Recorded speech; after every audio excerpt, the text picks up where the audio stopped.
They say the forest never forgets, but I never really believed it until that fateful autumn. Every fall, when the leaves blaze with color and a chill creeps into the air, Laurel Highlands transforms into something both breathtaking and eerie. I remember one crisp October morning when the silence of these woods seemed to whisper long-buried secrets. Frank Thompson, a rugged hunter and single dad who'd spent his life out here, knew every twist of these trails. His hands told a story of loss and endurance, lost loved ones, missed chances, and regret that he'd never fully spoken about. But out there, in the whispering pines and rustling maples, his scars and memories came alive. Then there was Ethan, his 11-year-old son. Unlike his father, Ethan had an insatiable curiosity. He didn't just see the forest, he listened to it, as if every rustle and creak held a clue. In that October, while most of us were out hunting deer or simply enjoying the fall landscape, Ethan noticed something different. They stumbled upon an old hunting cabin, hidden behind a veil of overgrowth. There was no sign or path leading to it. It was as if nature itself had tried to erase its presence. The door creaked open with a familiar sigh, inviting them into a place where time seemed to have stopped. Dust filled the air, and every step they took seemed to echo with memories. Inside the cabin, etched into a weathered wall, were scrawled marks. The marks were more than just numbers and letters. They were dates, names, desperate messages from the past. One message caught Ethan's eye. Oct 1982, MB, still here. It was as if the walls were trying to speak, begging to be heard. Frank's face went pale. There was pain behind his eyes, a mix of dread and sorrow that he couldn't hide. He mumbled, "This isn't right. We shouldn't be here." But Ethan couldn't tear his eyes away. His mind whirled with questions. Who was MB? And what had happened here? When they returned home that day, while Frank sat quietly by the dying embers of a small fire, Ethan couldn't stop searching online. In a moment of hushed excitement and a little fear, he typed, "Missing girl Laurel Highlands, 1982. The answer was a name, Marlene Baxter, a 12-year-old girl whose life had vanished during a church camping trip, and she was just one piece of a much darker puzzle. Ethan's screen revealed 3 more names, all of them children, all gone without explanation over a span of 10 years. It felt as if the mountains had swallowed these stories whole, and the town had chosen silence over sorrow. The truth lay hidden, and each unsolved disappearance was a ghost in the vast canopy of trees. That next day, Frank told Ethan they wouldn't return to the cabin. "Some places," he said softly, "aren't meant to have their secrets unearthed." But even as he said it, there was an unspoken truth simmering beneath his words. Later that night, while rummaging through his father's old toolbox, Ethan discovered a knife engraved with the initials MB. A chill ran down his spine. His own father had once been connected to that place, that secret, long before they had set foot there. Had Frank been trying to protect Ethan? Or was he hiding a truth so painful that it needed to remain silent? The answer was tangled up in the deep-rooted memories of that land. Frank passed away in 2019, taking his secrets with him. He never discussed the night at the cabin, and the mysteries of Laurel Highlands stayed locked away in his stoic silence. But Ethan, driven by curiosity and a need to understand, never stopped digging. Every fall, as the light faded and the forest spoke in whispers, a solitary candle would light the long-abandoned cabin window, a quiet tribute to those lost and the truths buried within the woods. Some stories, it turns out, never really end. They just wait patiently for someone brave enough to listen.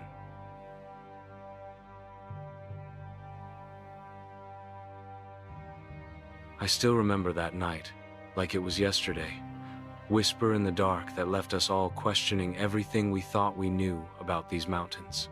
My name is Caroline Reeves. I grew up in a small town, clinging to the rugged edges of the Bitterroot Mountains, where every sunset cast long shadows and every trail carried a secret. I spent years reporting on the unsolved disappearances and local legends that we all sort of pretended were just stories, until one crisp autumn weekend changed everything. It started out like any normal retreat. I set off with my two oldest friends, Dylan, who's as methodical and skeptical as they come, and Marcus, the daring spirit who'd jump into trouble before thinking twice. We planned a simple weekend away from it all the time to reconnect with nature, hunt a little, and breathe fresh mountain air. The landscape was breathtaking. Wide, open skies, endless rows of towering pines, and a quiet that felt like a reset button for our busy lives. But by the time dusk settled over the Bitterroots, the mood shifted almost like the wilderness was holding its breath.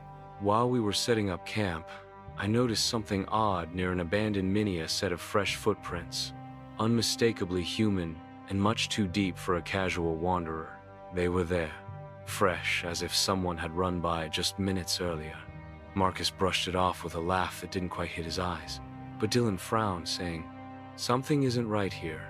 I couldn't help feeling that these prints were a message, a challenge, or a warning from the forest itself. A little further down the trail, we discovered what looked like an old mining outpost. Picture a place where nature has clawed its way back, rusted equipment, splintered wood, and a collapsed hoist barely hanging on. But what caught our attention were the strange, scratch-like marks on the wall of the mine entrance. They weren't animal tracks. They looked deliberately made, as if someone was trying to send us a sign. I remember Marcus running his hand across those marks, muttering something about the past bleeding into the present. Then we found a tattered flannel shirt, half hidden in a pile of rocks, with obvious stains that sent shivers down our spines. That night, as the wind picked up and the shadows lengthened, our campsite suddenly felt too small. I was lying awake, listening not to the usual sounds of nocturnal wildlife, but to a low, dragging noise outside our tent. It was neither the wind nor an animal.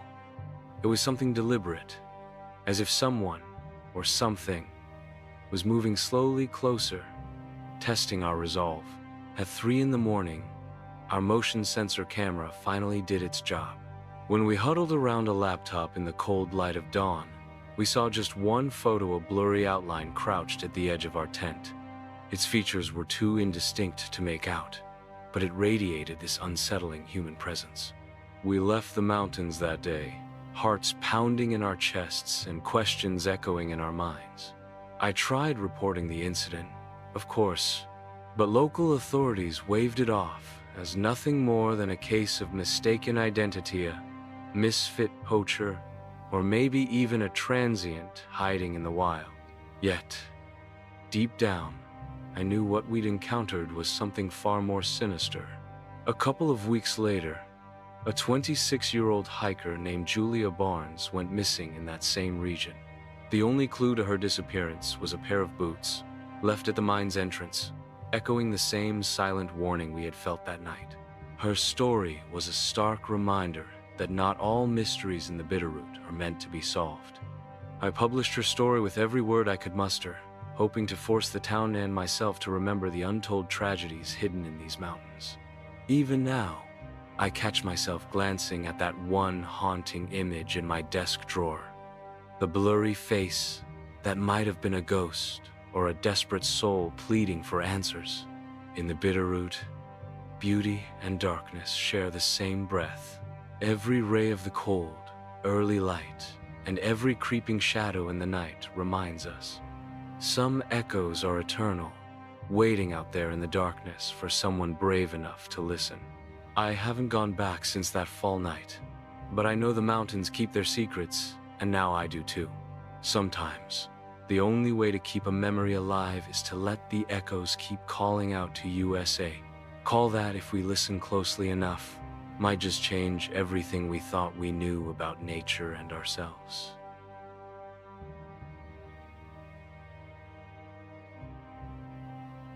I pointed my rifle at a man I wasn't sure was real, and he smiled like he'd been waiting for me. There are places in America where the trees grow too close, where cell signals vanish, and where secrets cling to the bark like moss.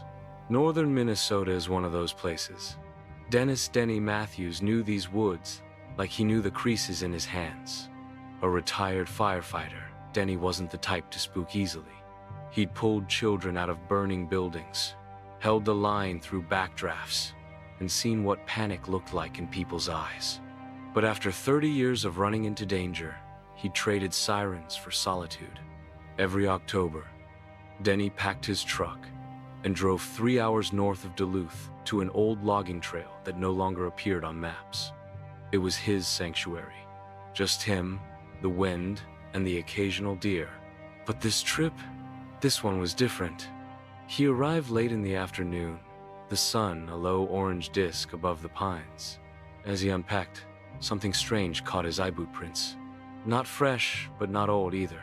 Too wide for a hiker, too direct to be from a deer hunter. That night, Denny couldn't sleep. The woods were too quiet, and there was this constant, low creaking like a tree bending under a heavy weight. But when he stepped out of his tent to investigate, there was nothing, just trees, and something else. A figure, motionless, watching from the ridge. Denny didn't panic. He reached for his flashlight, but the figure was already gone. The next morning, Denny followed the tracks. They led toward a collapsed sawmill and an old fire lookout tower, both relics from a time when men logged the forest with little more than axes and guts. Locals called the area the Hollows, said the last logging crew vanished in the 1970s. Most chalked it up to superstition. Denny wasn't superstitious until he met Jonas Briggs. He first saw him near the tower, hunched by a fire. The man looked like part of the forest: wild hair, layered coats, eyes that didn't blink enough. And when Denny raised his rifle, Jonas didn't flinch. "You looking for trouble, old man?" Jonas asked, standing slow. "I'm looking for peace," Denny replied. "But you keep showing up like a bad dream." Jonas grinned. Not wide, not happy, just crooked, cold. "They buried it all, you know," Jonas said, "beneath the mill floor, like no one would ever ask." Before Denny could respond, Jonas bolted up the tower, fast, like he'd done it 100 times. Denny followed, careful, on the rotting steps. At the top, Jonas was gone, vanished. Only a single item remained, a rusted fireman's badge, tucked under a plank. Denny froze. It was his badge, lost 20 years ago in a blaze he barely survived. No one but him knew where it had gone. No one should have had it. Something was off, way off. That night, Denny went to the mill. Every step creaked. Every shadow looked like it might move. He pried up a section of floorboard and found bones. Human bones. Several sets, and a faded photograph. It was Jonas, but he looked younger, like a teenager. In the photo, he stood with 3 other men loggers, by the looks of it, and one of them wore a necklace Denny recognized instantly, a St. Florian medal given only to firefighters. That man? That was Denny's old captain, missing since '82. Everyone thought he died on vacation in Alaska, but he'd never left Minnesota. Denny sat in the dark for a long time, processing, remembering. Jonas wasn't a drifter. He was a witness, maybe a victim, maybe something else. But one thing was clear: he'd come back to finish something, to expose something. The next day, Denny turned everything in to the sheriff. The badge, the bones, the photo. But Jonas? He was gone. No prints, no sightings, no sign he'd ever existed. And here's the part. No one believes. Denny still hunts that ridge, but every fall, without fail, a small fire burns near the tower. Never spreads, never smokes, just glows. And sometimes, just sometimes, Denny hears footsteps outside his tent. Slow, measured, waiting. "I once pointed my rifle at a man I wasn't sure was real," Denny says now. "And I'm still not sure he was. But I'll tell you this, he wasn't the one I should have feared. The past was. like, subscribe, and comment.